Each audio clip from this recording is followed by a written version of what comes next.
Hello, je vais faire une vidéo à nouveau sur le même sujet que d'habitude parce que je continue à recevoir quasiment tous les jours des emails sur ce sujet de la valeur d'une devise qui permet de vivre en fait, d'acheter ses biens et services et de gagner donc de la valeur qu'on s'échange ensuite. On la gagne de la valeur via l'entrepreneuriat ou la vente de son temps de travail ou via des investissements. Et donc j'ai osé expliquer que quand on achetait de l'or avec des euros, on se retrouvait gagnant en facial, mais on perdait en réalité. Et ça se passe toujours pas vraiment beaucoup. Donc je continue à recevoir des emails qui me disent grosso modo que ce qui compte pour moi, c'est de gagner des euros parce que je vis en Europe. Donc j'ai rien à foutre du dollar, de l'or et du monde. Moi, je gagne des euros, je les dépense en Europe ou en France.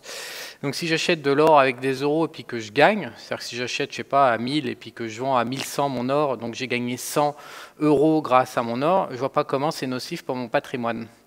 Alors effectivement, de ce point de vue-là, ça a l'air tout beau, tout propre, mais la France n'est pas isolée, loin de là, du monde. Et au risque de me répéter une énième fois, désolé pour ceux qui ont compris, mais la parité de pouvoir d'achat est mondiale. Elle n'est pas franco-française toute seule dans son univers. Ça veut dire quoi? Ça veut dire qu'en fait, la parité de pouvoir d'achat, c'est un panier de biens et de services qui est compatible dans 50 ou 60 pays. Et cette parité de pouvoir d'achat est évaluée par rapport au dollar. C'est pas moi qui fais les règles, mais c'est comme ça. C'est le dollar qui fixe la parité de pouvoir d'achat. Alors croire que vous pouvez vous affranchir de ce système mondial parce que vous ne le voyez pas du jour au lendemain dans votre vie courante, c'est une belle croyance que je vous laisse. Mais en réalité, et c'est ce qui va expliquer, j'essaie de vous expliquer aussi pourquoi un matin, je me suis réveillé millionnaire et puis que je ne savais pas trop comment en fait, pas trop pourquoi.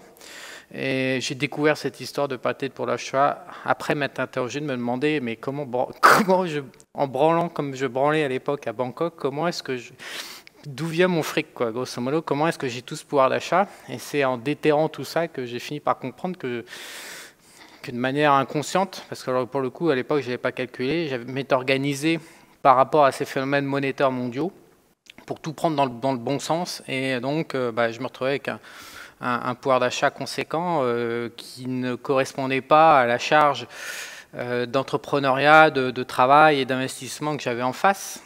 Donc, comment vous expliquer le monde? Aujourd'hui, c'est simple. Vous avez des entrepreneurs, des investisseurs, des épargnants, des travailleurs, grosso modo. Donc, tous ces gens, et des États, tous ces gens interagissent ensemble. Et pour interagir, vous avez besoin d'une devise. Ça permet de faire les transactions. Le souci, c'est que les intervenants peuvent être observés à travers un seul pays, mais après, il faut observer les intervenants au niveau mondial les uns contre les autres. Donc l'ensemble France contre l'ensemble Europe, contre l'ensemble US, contre l'ensemble chinois, etc. Et en fait, tant qu'on reste franco-français, on n'y voit pas grand-chose, mais quand on commence à mener une vie internationale, les différentes zones géographiques s'opposent et la variable d'ajustement la plus importante qui existe, et c'est pour ça que le projet européen est foutu et ne pourra jamais marcher, et voué à s'écrouler, et plutôt à brève échéance désormais. La variable d'ajustement est la valeur de la devise. Je n'ai pas dit que c'était la devise, j'ai dit que c'était la valeur de la devise. Pourquoi? Parce qu'on découvre que quand on commence à vivre à l'international, que $1 ou €1 à l'instant T dans une zone n'a pas du tout le même pouvoir d'achat dans une autre zone. On découvre que également cette valeur varie dans le temps et que donc au final, c'est une variable d'ajustement fondamentale, lente, très lente, mais néanmoins très forte. Si on calcule bien son coût par rapport à la valeur d'une devise, donc ce qu'on appelle la parité de pouvoir d'achat, donc par rapport au panier mondial de biens et de services qu'on utilise pour vivre, sur plusieurs années, les écarts sont conséquents, de l'ordre de 20 à 50% dans un sens ou dans l'autre. Donc dire j'achète des euros, je gagne, je ne vois pas comment c'est nocif pour mon patrimoine, eh ben, c'est tout simplement que par moment, on a des devises qui sont sous-évaluées et on a des devises qui sont surévaluées. Donc si on commence à gagner de l'argent dans une devise sous-évaluée, eh ben, tout simplement, quand on va aller au magasin du coin pour acheter ses biens et services, il va falloir plus de devises pour acheter la même quantité de biens et de services par rapport à une devise qui est flat, et il va falloir beaucoup plus de devises sous-évaluées par rapport à une devise qui est surévaluée. Concrètement, en fait, ça veut dire au final qu'il va falloir plus de travail pour acheter une même quantité de biens et services. Donc c'est vraiment, vraiment pas rentable de s'enrichir dans une devise sous-évalué. Deuxièmement, en fait, ce qui dérange énormément les gens, c'est l'ajustement monétaire et l'ajustement économique. Donc, si vous pensez que ça dépend en plus des produits et des biens et des services dont on parle. Il y a des biens à consommation non répétitive, des biens de consommation, ce qu'on appelle durables, genre les télés, les machines, les machins, tout ce qu'on achète une fois tous les 5 ans ou tous les 10 ans qu'on remplace, ou les voitures. Donc, quand ces biens, généralement, sont produits à l'échelle mondiale par les multinationales, la parité de pouvoir d'achat joue très fortement, puisque vous avez les usines de fabrication à Tartampion, l'achat de matières premières à Tartampion, l'achat de travail dans un autre pays, etc. Donc, on se retrouve vraiment avec des produits mondiaux, et donc la parité du pouvoir d'achat joue pleinement. Donc, les prix sont ajustés d'une manière ou d'une autre. Si vous avez une devise qui est dévaluée, on sait très bien que c'est très inflationniste, puisque tout simplement, encore une fois, il faut plus de devises pour avoir une même quantité de pouvoir d'achat à l'échelle mondiale. Donc, vous êtes obligé, quand vous avez votre devise de votre pays en train de baisser, vous êtes obligé de monter vos prix pour compenser la plupart du temps, sinon vous perdez vos marges. Donc, les entreprises choisissent souvent un mix entre perdre leur marge, réduire leur marge, gagner moins dans ce pays-là, et puis monter les prix, et puis ça impacte également les parts de marché. Le jeu est un peu complexe, mais donc au niveau, sur une approche trimestrielle, à 1, 2, 3, 4 trimestres, évidemment, on ne voit pas grand-chose quand on a une devise qui se dévalue. Par contre, sur le long terme, ce qui se passe sur 5 ou 10 ans, c'est que les gens, donc, comme ils n'y voient pas à court terme, ils disent rien, et puis ils se réveillent au bout de 5 à 10 ans comme les gilets jaunes, et puis leur salaire a augmenté, mais ils peuvent plus, ils n'y arrivent plus financièrement, ça passe plus. Et ils n'ont pas la moindre idée de ce qui s'est passé, du pourquoi, du comment. C'est tout simplement ces histoires de mouvement entre la cohésion entre la devise nationale et la parité de pouvoir d'achat mondial. Si vous êtes dans un pays qui dévalue, le souci c'est que vous pouvez de moins en moins acheter les biens qui sont produits à l'échelle mondiale, puisqu'il vous faut de plus en plus de travail, donc vous perdez énormément de pouvoir d'achat. Et donc, pensez que quand on passe de l'argent, des euros dans l'or et qu'on gagne, on est en train de gagner des euros, c'est pas nocif. Oui, non, à court terme, évidemment, du mois 1 au mois 2 au mois 3, voilà, il y a une plus-value de 10% ou 5%, et donc on peut se dire, ouais, j'ai fait un gain. Oui, mais vous avez fait un gain de valeur faciale. Mais si vous avez une baisse de votre devise, ce qui est le cas actuellement sur l'euro-dollar, par exemple, qui n'arrête pas de baisser, qui est encore au plus bas, je vais vous faire montrer le graphique. Voilà le graphique, donc on est sur un an là, à peu près, donc on est clairement, on arrive depuis 1,25, on est sur le plus bas, voilà, on est à 1,1120 aujourd'hui, ce matin. Donc plus votre devise baisse comme ça, en plus sur un an, donc plus votre aptitude à acheter des biens durables va diminuer. Et sur 5 ou 10 ans, ça va être catastrophique. Vous allez vous réveiller dans 5 ou 10 ans avec l'euro. De toute façon, c'est pour ça que je communique assez lourdement via également la vente de formation comme la crise du siècle, tout simplement parce que les conséquences des politiciens européens, de leurs décisions, là, de la mise en place du socialisme et puis des décisions monétaires, de la gestion de l'Europe, en fait, donc de supprimer la variable d'ajustement. J'ai un petit financier qui vient de couper la variable d'ajustement de la devise. Ça va provoquer, à mon sens, un décalage qu'on n'a pas encore vu. Là, on n'a que 20% d'écart, mais si on se projette ne serait-ce que juste au niveau des accords du Plaza de 1985, l'euro devrait valoir 0,60, 0,70. Donc si on enlève 30% à nouveau, c'est des conséquences majeures sur votre vie courante. Alors ensuite, pour l'achat de biens répétitifs du quotidien, ce qui se passe, c'est que le prix des matières premières importées, les économies sont tellement internationalisées aujourd'hui que dans de nombreux produits, il y a une part non négligeable de contact avec l'extérieur, avec d'autres pays. On achète des matières premières, on achète du pétrole, je sais pas, on achète des avions, des machins, et puis tout ça, on achète du travail, des services, des softwares, de tout ce que vous voulez. Et à la fin, le prix de vente de tous vos produits, même de la bouffe, finalement, il est quand même fortement impacté par ce qui se passe à l'extérieur. Si vous touchez à votre devise, si vous commencez à dévaluer, même les produits du bien courant vont se retrouver en situation inflationniste. Alors pourquoi je me suis retrouvé un jour millionnaire sans trop le savoir un matin? Tout simplement parce que si j'ai tout ce que je suis en train de vous dire, je le sniffais mais sans me l'expliquer encore une fois rationnellement. Et en fait, on va passer en weekly pour voir l'histoire des dernières années. En fait, c'est simple. Je me suis barré en 2009, donc ici, là, voilà, j'ai acheté à 1,50. Voilà, là, c'est en novembre en fait. J'ai quitté la France en novembre 2009, donc on va aller 1,50. Donc j'ai commencé à transférer tout mon patrimoine euro en zone dollar à 1,50. Donc évidemment, quand on vaut 1,10 aujourd'hui, ben, je fais 35 ou 40% de gains sans rien faire sur 10 ans. Sur l'ensemble de mon patrimoine, parce que je n'ai rien laissé en zone Europe. Et ensuite, pendant toutes ces années, là, entre 2010 et puis 2015,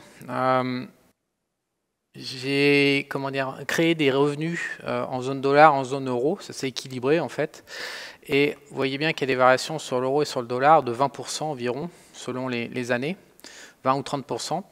Et donc, selon que l'euro était haut ou bas, et ben, tout simplement, j'achetais avec mes euros ou alors j'achetais avec mes dollars gagnés. Ce qui fait qu'en fait, en permanence, depuis 10 ans, j'ai non seulement eu un gain de patrimoine assez conséquent à long terme, mais en plus, j'ai toujours eu entre 15 et 20% de remise immédiate sur tout ce que j'achetais, puisque j'avais toujours une devise, je rentrais toujours à chaque instant une devise forte qui me permettait donc d'avoir un ristourne. Mais c'est surtout par rapport aux Français restés en France qui gagnent que ces euros. Donc je vous rappelle la logique. Ce qui compte pour moi, c'est gagner des euros quand je vis en Europe. Bah non. Non, en fait, par rapport à cette personne qui donc depuis, allez maintenant, l'euro va quand même pas très très bien depuis 4-5 ans. Hein, on est vraiment en bas de, par rapport à la parité de pouvoir d'achat, on était flat et puis après on est négatif. Par rapport à cette personne, non seulement moi j'ai un gain de 20 ou de 10 ou de 30%, et cette personne a une perte de 5, de 10, de 15, de 20%. Donc à chaque fois que j'achète quelque chose, depuis donc maintenant 10 ans et plus fortement depuis 5 ans, c'est comme si j'achetais tout avec une remise perpétuelle et permanente de 30 à 40% par rapport aux Européens français en train d'acheter leur or, leur placement en or via des euros et en train de faire des gains à la Bourse de Paris via des euros. Alors en plus derrière ça se greffent bien sûr les histoires d'impôts. Donc en France, je vous rappelle, la France prélève 66% de tout ce que vous gagnez en accumulant toutes les différentes couches. C'est toujours mieux que l'Italie qui en prend 68, mais enfin 66%, ça fait les 2 tiers. Donc si vous rajoutez une monnaie dévaluée avec 2 tiers d'impôts, évidemment, un jour je me suis réveillé, j'ai un bon niveau de vie depuis 10 ans, je sais pas, je fume entre 10 et 15 000 par mois, voilà. Et puis j'ai pas bossé faire un score financier, développer un patrimoine, voilà, ça m'intéresse pas des masses. Donc j'ai pas non plus consacré un énorme emploi du temps juste à m'enrichir, mais je me suis retrouvé du jour au lendemain, en fait, sur 10 ans, à avoir donc un patrimoine quand même correct par rapport à la moyenne des Français, sachant que j'ai démarré à 0 en 2003, j'avais démarré avec 700 €, donc 1,5 million, 700 € jusqu'à 1,5 million, voilà. J'ai pas de secret. Les gens ils vous vendent des secrets.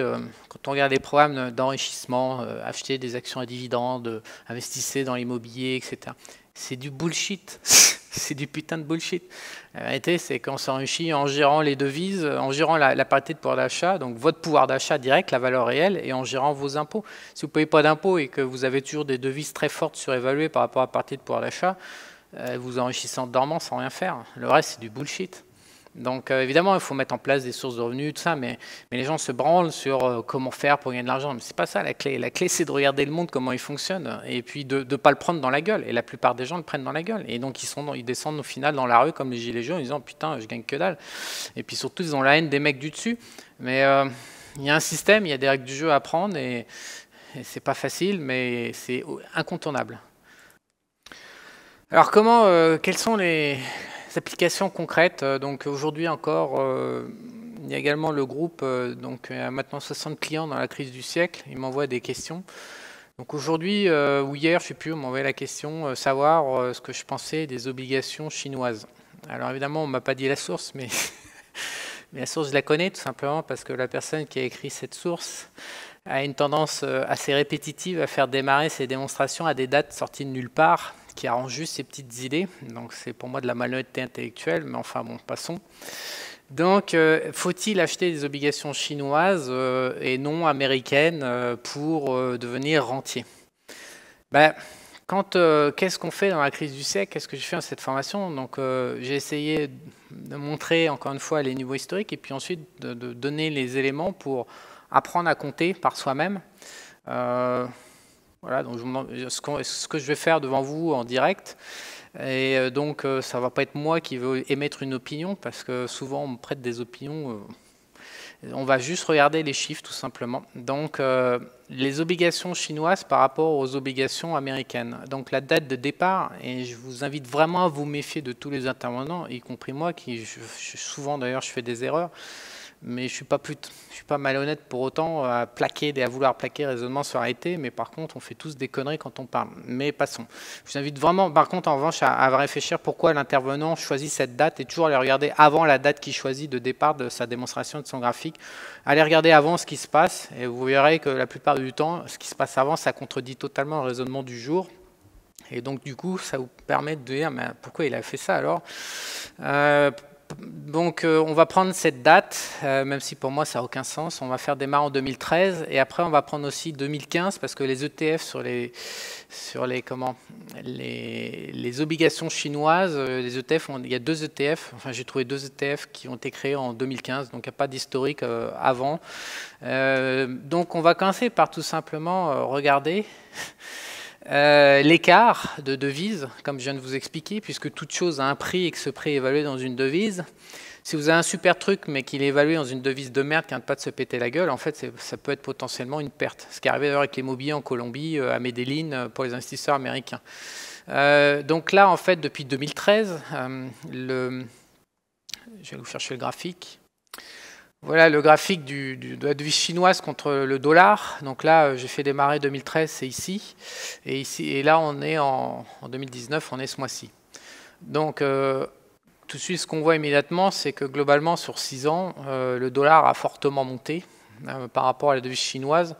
Donc déjà, quel que soit le placement, c'est mort. Ça ne peut pas faire la compète, puisque quand vous prenez déjà, on va regarder dans le détail, 2013-2019, en fait, on va aller 6,10 en 2013, à la louche, hein, on tombe 6,5 à 6,15, donc on prend 6,10. Et aujourd'hui, on vaut 6,90 ce matin, donc ça fait un écart de 13%. Juste pour info, pour après, quand je vais vous montrer les ETF, 2015-2019, on va aller 6,25 en 2015, on vaut 6,90 toujours aujourd'hui, donc ça fait un écart une perte pour la devise chinoise de moins 10,5%. Donc comprenez bien déjà que quel que soit l'actif, quand vous partez à moins 13, quel que soit votre taux d'intérêt, et ensuite on va regarder quelle est la valeur de la devise chinoise en parité de pouvoir d'achat mondial. Mais déjà, vous partez avec moins 13% dans la tronche. Déjà, ça va être un peu compliqué à compenser. Donc, sur la période fin 2013, à décembre, janvier 2014, décembre 2013 jusqu'à 2019, on va regarder le graphique. Donc, 100 $ investis, peut-être même qu'il a fait démarrer au 1er janvier 2014 et non pas fin 2013 comme je pensais. Mais enfin, c'est encore plus défavorable d'ailleurs.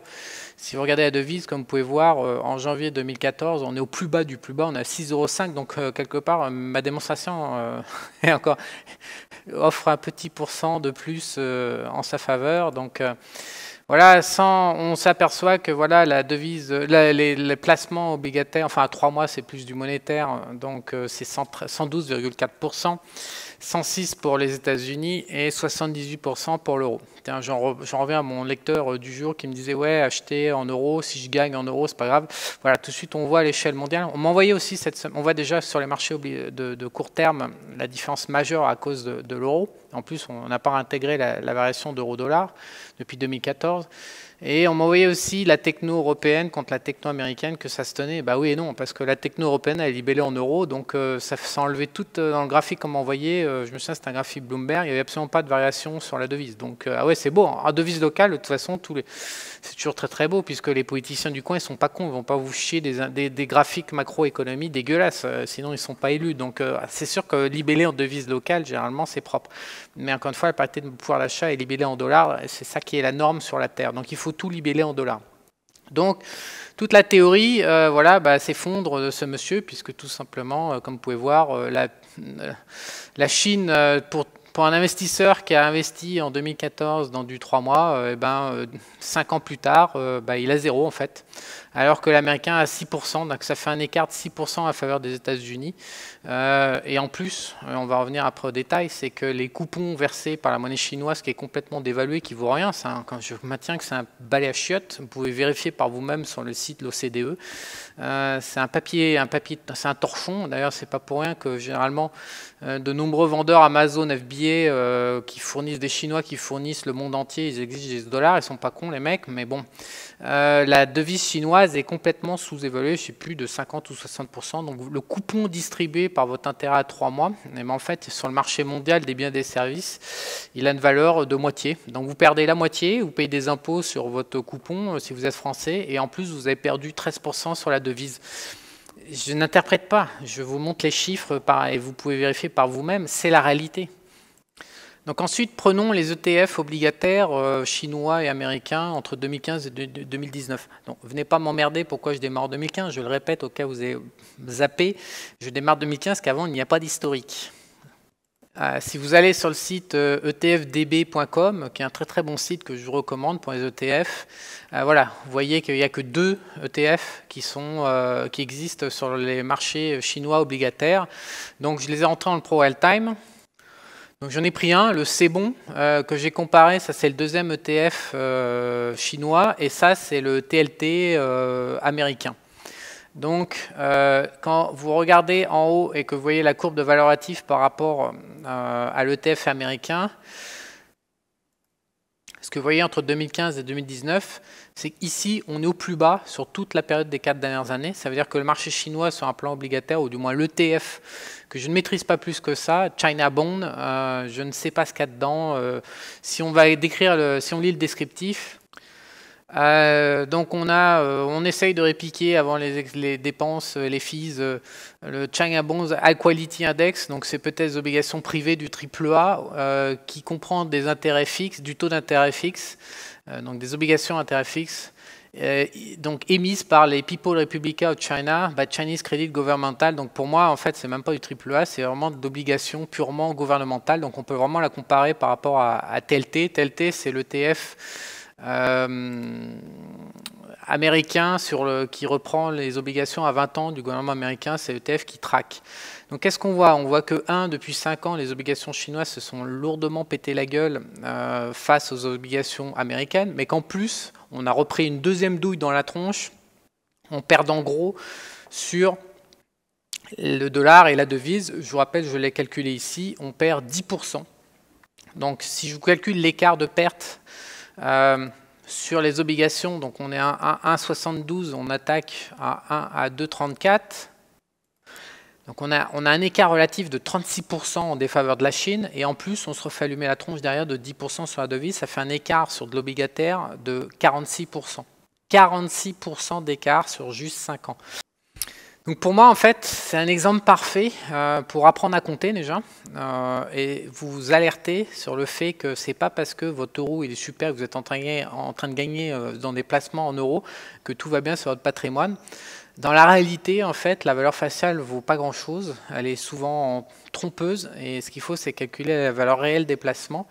Et cet exemple, pour moi, il est parfait parce que tout simplement, ça vous montre qu'en 5 ans, si vous gourrez de devises et si vous gourrez de marché, de pays, en fait, non seulement vous investissez dans la mauvaise devise, mais en plus vous investissez dans le mauvais marché obligataire ou le mauvais actif, en seulement 5 ans, en seulement 4 ans, en fait, ça démarre en 2015, je suis con, en seulement 4 ans, 4 ans et 4 ans et demi, vous créez un trou de 50% sur votre patrimoine.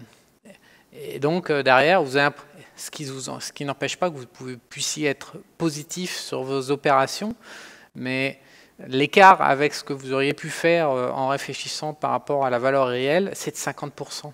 50%, ça fait des écarts de 7 à 10% par an, tous les ans. C'est ce qu'on a retrouvé sur l'or, c'est ce qu'on retrouve sur les actions françaises actuellement par rapport aux actions américaines. Voilà, donc on me fait, c'est quelque chose qui heurte tout le monde, donc on pense que voilà, je suis en train de tordre la réalité, toujours pareil, pour pouvoir vendre ma formation, la crise du siècle qui est là, voilà. Dans cette formation, je réfléchis en fait avec les gens à traquer les meilleurs actifs et puis les meilleures devises et les meilleures stratégies, qu'on soit sur le sol européen ou non. Et surtout, ce que j'essaye de sensibiliser les épargnants qui ont de l'argent à placer, c'est de les sensibiliser à l'erreur profonde qu'ils peuvent commettre dans un mauvais choix d'actifs et combien ça va coûter. Et surtout, ce que j'essaye de montrer, c'est de ne pas me croire, mais c'est de calculer par vous-même pour vous en rendre compte. Et tout simplement parce que ce que je suis en train de faire sur le marché chinois de la dette, donc de l'obligataire ou du 3 mois, ben, tout le monde ne le fait pas a priori, même les gens très populaires.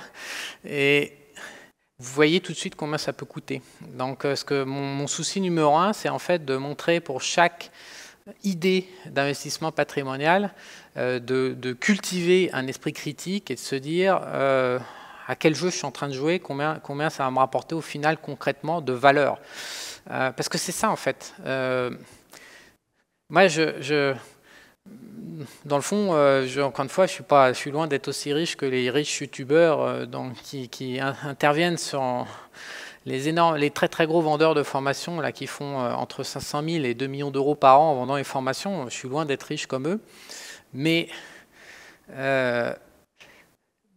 ils travaillent aussi beaucoup.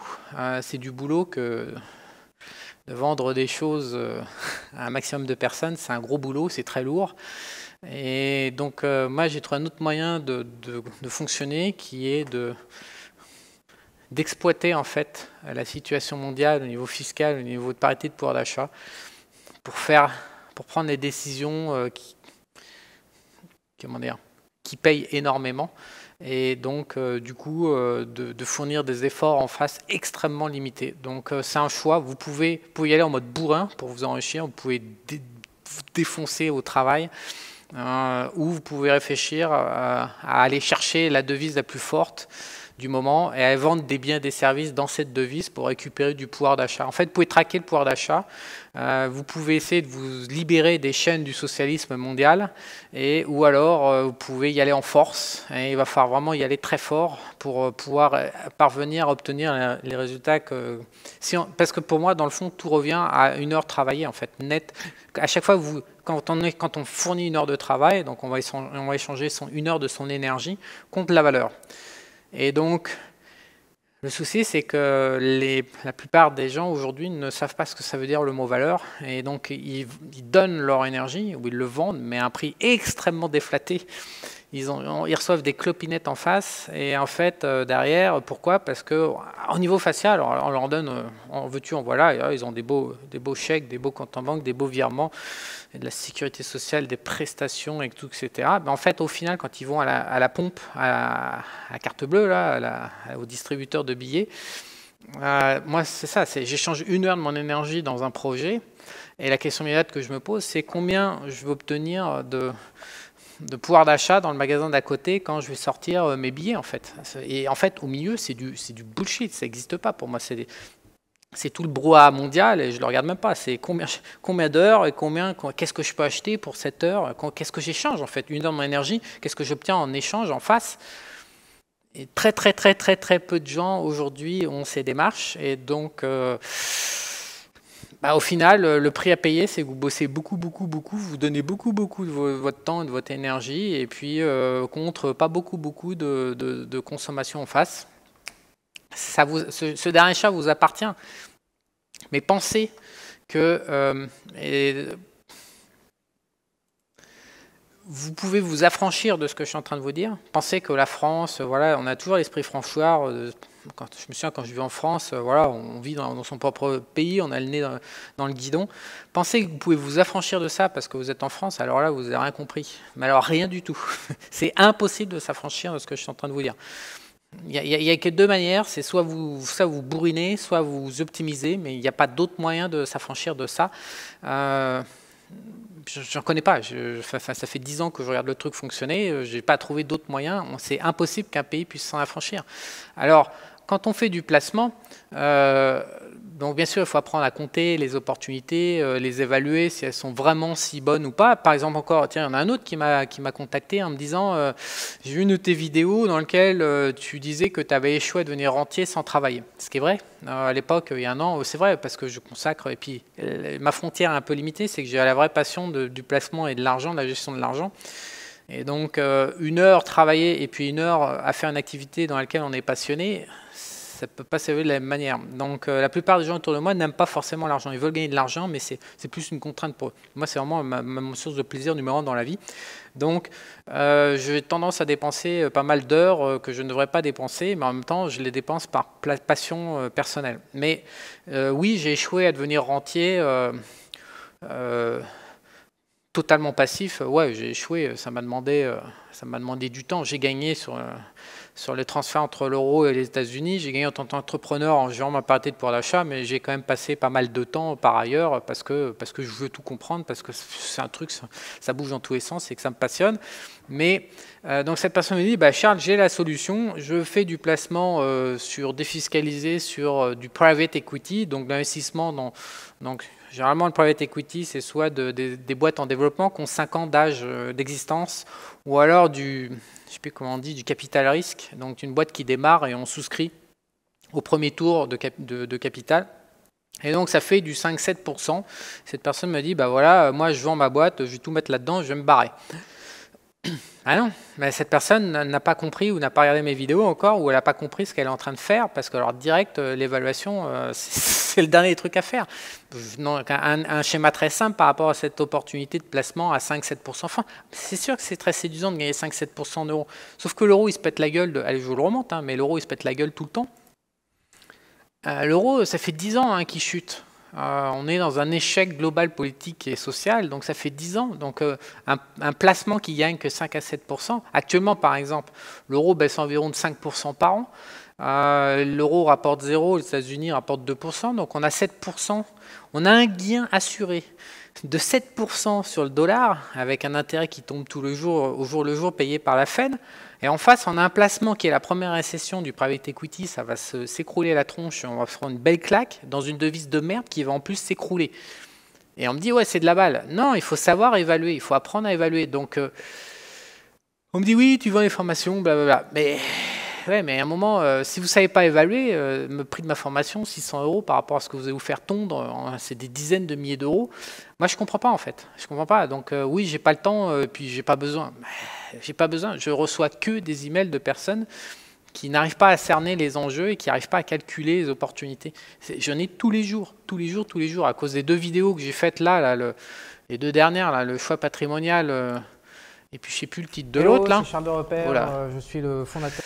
Voilà, avez-vous perdu, ouais, c'est ça là, avez-vous perdu 18% depuis 13 mois quand les autres épargnants français sans le savoir? Et derrière, j'essaie d'enfoncer le clou pour expliquer un peu plus en détail, choix patrimoniaux et simplicité, ça rime pas bien ensemble. Et ben, tous les jours, j'ai des gens qui m'apportent des choses qui ne marchent pas, et ils savent pas, et en fait, ils ont l'impression que ça a l'air de marcher.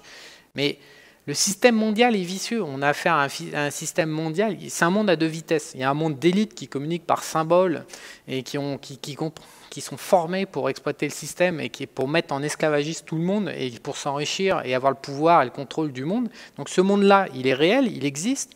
Donc soit vous le comprenez.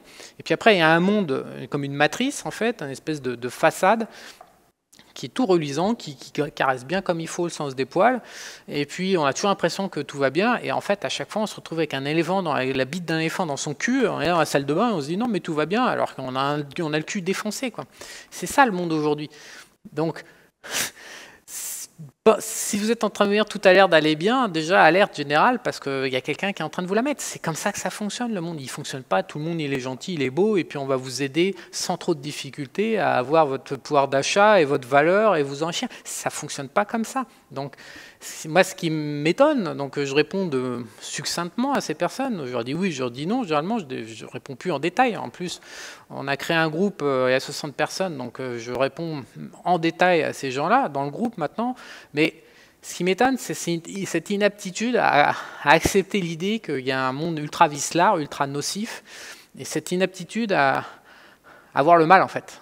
Et beaucoup d'épargnants ne voient pas le mal et évidemment, ils se réveillent 5, 10 ans, 15 ans, ils voient toute la beauté, je n'arrive pas à le dire, mais tout le truc incroyable, c'est que les gens se font avoir et ils ne le savent même pas. Et au bout de 15 ans, ils n'ont toujours pas compris. Enfin, pour moi, c'est extraordinaire. Le monde est un peu démoniaque, un peu machiavélique, ça c'est clair. Et en même temps, devant tant d'efficacité dans le mal, on peut que se dire, putain, mais les mecs au-dessus sont vraiment forts quand même. Ils sont vraiment forts.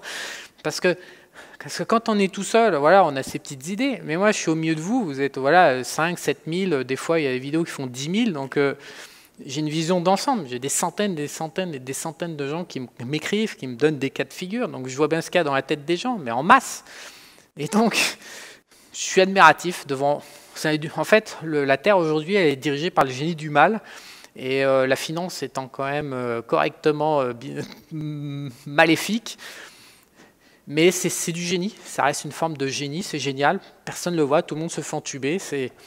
Voilà. Donc personnellement, si vous soupçonnez quand même que derrière ce que je suis en train de vous dire, il y a peut-être un semblant de réalité et que vous ne savez pas faire, bah oui, je vous vends une formation, mais bon, on échange de la valeur. Je vous rappelle, une énergie donnée égale 1 heure de pouvoir d'achat. Donc la vente de formation, c'est un échange de valeur contre de l'énergie, mon énergie. Vous ne pouvez pas le faire, eh ben, faites-le par vous-même. Mais j'essaie de faire une vidéo pour vous dire, et vu ce que je reçois comme email partout, tous les jours, je ne suis pas sûr que vous puissiez le faire tout seul, parce que manifestement, je me suis énormément interrogé depuis des années sur pourquoi cet aveuglement, en fait, de la part des Français et du public mondial. Aux États-Unis, c'est la même chose. Aux États-Unis, c'est encore plus hardcore. Il y a 300 millions de mecs qui se font foncer directement. Il y a 10 millions de gars qui s'en sortent. Il y a 10 millions de millionnaires, etc., qui s'en sortent super. Il y a 300 millions d'esclaves. Mais alors, c'est plus hardcore encore qu'en France. Je me suis interrogé depuis des années de savoir, essayer de comprendre quelle est la nature de cet aveuglement. J'ai trouvé 2-3 explications, mais le monde est bizarre. Franchement, la vie est bizarre sur Terre. Ok, on est dans une pyramide, voilà, avec des gens au-dessus, des gens au milieu, des gens en dessous.